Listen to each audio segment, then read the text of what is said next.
Hi everyone, and welcome to today's lesson on relative formula mass. This is for the GCSE chemistry. So my name's Miss Dieters. The equipment that you need for today is a pen, and if you've got like a scrap bit of paper, that'll do for now. Obviously, if you're keeping all of your notes nice and organised together, I suggest that you use lined paper or a workbook. You will need for this lesson, it's quite important, a periodic table and a calculator. Okay, so a periodic table and a calculator is quite important. It'd be quite difficult to actually sort of take part in this lesson without those things. Right, so while you're getting your things together, okay, while you're getting focused, maybe you're writing down today's title and the learning objectives, you can have a think about these starting questions. Okay, there are 5 questions, and it's just to recap some of the things that you might already know, and it'll certainly help you in today's lesson. Okay, so we're going to be looking at relative formula mass in terms of a definition. We'll be calculating the relative formula mass, and we'll be practicing quite a range of example questions, okay, including a couple of GCSE past paper questions. So what I'd like you to do is I'd like you to pause this video and have a look at these 5 questions. You can either do this in your head or verbally, or you can do this written down, of course, on a piece of paper. So pause the video and have a go at answering these questions. Okay, we're going to go through the answers now, all right? So make sure that you have had a go, please. The first question, the number of protons in an atom is known as what? So I've kind of flipped the question around. Usually they ask you to define atomic number, all right? But the number of protons in an atom is known as the atomic number. Okay, so that's the number that's found on every symbol, okay, every box in the periodic table, every element has its own atomic number. So well done if you got that. I will show the answers in a second if you prefer to kind of tick them off, but let's go through these. So number 2, it says, what does the mass number of an atom tell us? What does it tell us? Well, it tells us the number of protons and neutrons, okay, protons and neutrons. So really well done if you got that correct. Number 3, where is the majority of an atom's mass concentrated? So they're asking for the location in the atom where the majority of mass is concentrated. And hopefully you said nucleus. Yeah, nucleus. Number 4, it says, how do we work out the number of neutrons in an atom? If we're just given a periodic table, for example, how would I work out the number of neutrons of lithium? Let's use lithium as an example. Well, hopefully you've remembered that you take the mass number, or the relative atomic mass, and you minus the atomic number, okay? Number 5, it says, how many neutrons does sodium have? Well, again, you need your periodic tables for this, so really well done if you had a look at your periodic tables. Let's look at the answer for that one. It's 12 neutrons in Na, or sodium, because you need to do the mass number minus the atomic number. All right, so if you got these answers, if you wrote them down, now's an opportunity for you to get out a different colour pen maybe and tick them, or mark them incorrect if you weren't quite there. And obviously make sure you're correcting your answers as you go, because it's really, really good learning to be able to do that. Okay, so I'm just going to quickly go over the basics just for a minute, okay, because it's really important that you understand it, and actually you can't really understand the majority of the lesson if you haven't really grasped this and if you've mastered these ideas. So if I'm looking at this on my periodic table, okay, hopefully you'll recognize that we've got the symbol, we've got, usually they have the word, okay, so they have the name of the element, which is lithium. You also got the atomic number, and you've got the mass number. Right, so the mass number tells us the number of protons and neutrons. So lithium has 7 protons and neutrons. It has 3 protons because that's the atomic number. Okay, so if I wanted to, if the question was asking me for the numbers of subatomic particles in lithium, so subatomic, small part of the atom, okay, then you're going to have to know the protons, the electrons, and the neutrons. So you're going to have to know the numbers just by looking at this box in the periodic table. So the number of protons lithium has is 3, because that's the atomic number. It's also the number of electrons, all right, so it also has 3 electrons, because the number of protons equals the number of electrons in an atom. And to work out the number of neutrons, then I do the mass number minus the atomic number. All right, just a little bit of a heads up, the atomic number doesn't always equal the number of neutrons, because some people get used to that because they see it quite quite often on the periodic table. So they'll end up kind of doing that quickly, but I've given lithium as an example because it's different, okay? It has a different number of protons and neutrons. All right, so I hope that's clear. If you're not sure of any of this, it's quite difficult to kind of move on. So please make sure that you've mastered these ideas. And if you're really, really lost, then I'd suggest kind of looking back at previous videos to make sure that this is clear. We're going to go straight into the first learning objective, okay? So I'm going to define relative atomic mass, and it links to formula mass, and I'll tell you why in a second. But as a definition, just a standard definition that you just have to learn for the GCSE, I want you to learn this. So it says the average mass of atoms of an element compared with carbon-12. Okay, now that's just a fancy way of kind of saying, well, it's the average mass of atoms of an element compared, that we find on the periodic table. This bit, it says compared with carbon-12. Again, it's a little bit advanced, but just to give you an idea of what that kind of means, we say that hydrogen has a mass of 1. We say that helium has a mass of 4, for example, okay?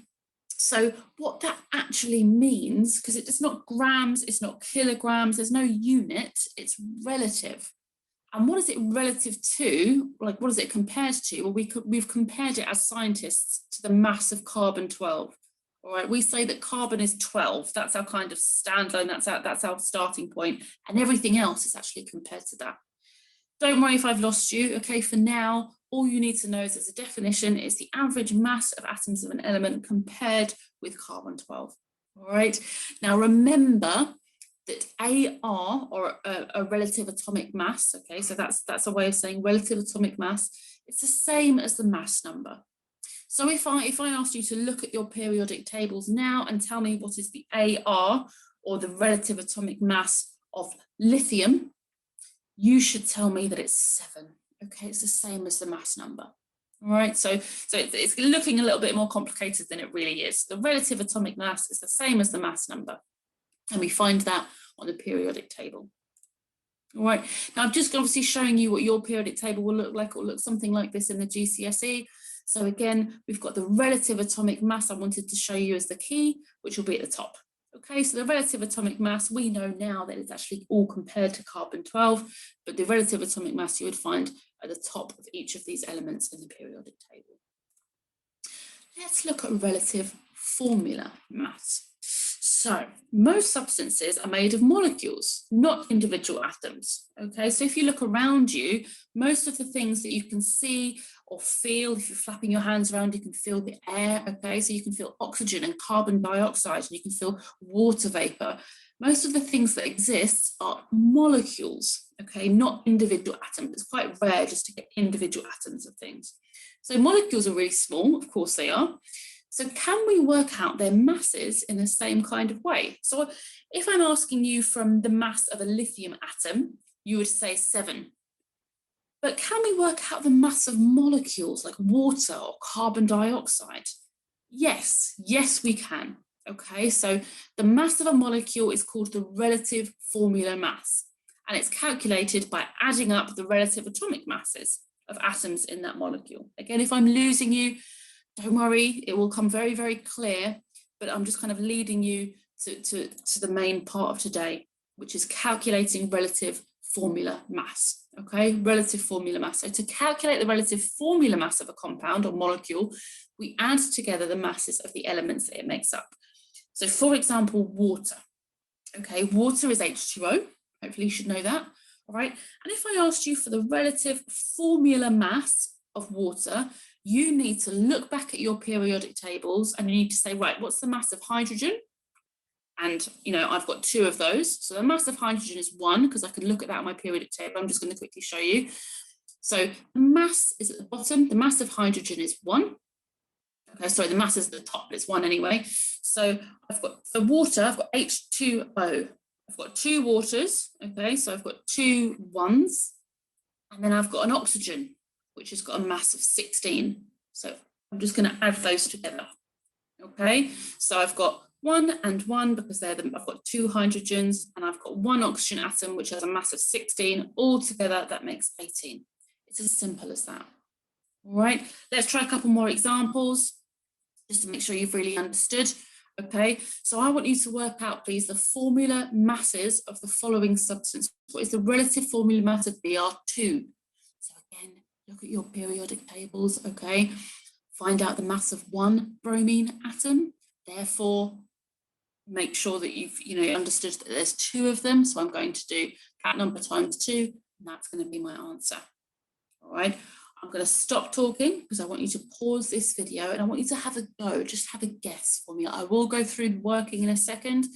I'd really like you to have a go. Remember, relative formula mass, all you're doing is you're checking the mass numbers on the periodic table and you're essentially just adding them together. Pause the video now and have a go at these 3 examples, please. Okay, let's go through the answers. All right, so this is just the working. This is the working to kind of show you how I got there. What I'll do is I'll show you the answers as well. All right, so I've got 2 atoms of bromine. 1 atom of bromine is 80. So I'm just going to times it by 2 and I get 160. I don't have a unit, guys, okay? So I don't have like kilograms or grams or even, I don't know, centimeters cubed. I don't have anything of that, okay, of that nature, because it's relative, okay? So I don't have to put a unit. So for PCl5, apologies if you thought that was an I, okay, it's not, it's Cl for chlorine, okay. So there's 1 phosphorus atom, which is 31, and there's 5 chlorine atoms, which are each 35.6. So I've worked out the mass of the chlorines and I've worked out the mass of phosphorus, and add them together and I get 208.5. If you're wondering why chlorine's a bit weird and it's got a mass number which is a decimal, okay, which is 35.5. I answer that in another video. For this one, we've got sulfuric acid. Well done if you spotted that that's sulfuric acid. I've got 2 atoms of hydrogen, 1 of sulfur and 4 of oxygen. I'm going to read off those masses from the periodic table, add them all together, and I get a relative formula mass of 98. Really well done if you've got those correct. Give yourself lots of ticks. Now it's just about practice. Okay, so we're going to have lots more practice. And then I'm going to finish off the session with a GCSE past paper question, just so you can kind of see how they would apply this into a question that you would get in your GCSE. All right, so there are lots of different examples now on the screen. There's 20. I've done 2 for you. Yeah, I've done 2 examples for you, but there's 20 different examples.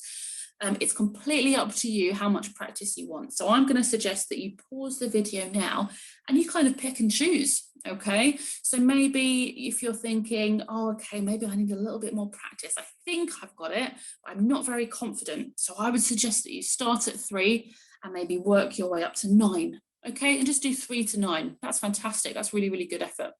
If you're thinking, oh, I've got this, now I totally understand it, like I'm way ahead, then I'd suggest you have a go at some of these trickier ones. All right, for example, 17, 18, 19, and 20 is really tricky because you haven't seen these kind of molecules before, okay? These are actually crystals, but have a go at those.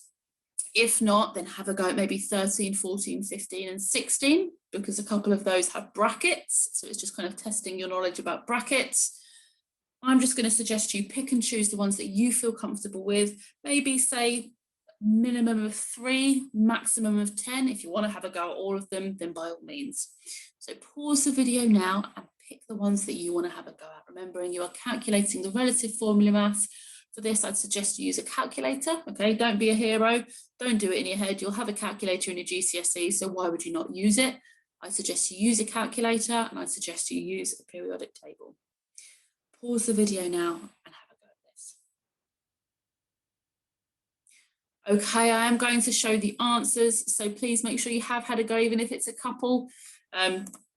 These are the answers. The answers are on the screen now. Again, feel free to pause this video and to mark them. Okay, so go through in a different color pen and kind of give yourself lots of ticks and just check that you've really understood. If you haven't, then obviously go back a little bit in the video and make sure you've seen how I've kind of broken each of them down. If you got any of these incorrect, then I wouldn't worry too much, okay? I don't think you're going to be getting this level in GCSE. It's just to really, really push those that are wanting to be pushed, okay? As long as you've understood brackets, as long as you've understood that there are 2 oxygen atoms and 2 hydrogen atoms in this whole compound, that's great. Let's finish off just by looking at a GCSE question, okay, from a previous paper and seeing how they could ask you these kind of questions. Now, things relating to relative formula mass are usually part of a bigger question, all right? So it'll probably be a question that's linked to moles or reacting masses or any of the quantitative chemistry stuff. So it's very rare that you get a question that's just asking for relative formula mass, but you might. And I've managed to find one, okay? So this is an AQA past paper question, but it's equally applicable to the OCR and Edexcel specifications. So what I would like you to do is I would like you to pause this video and have a quick go.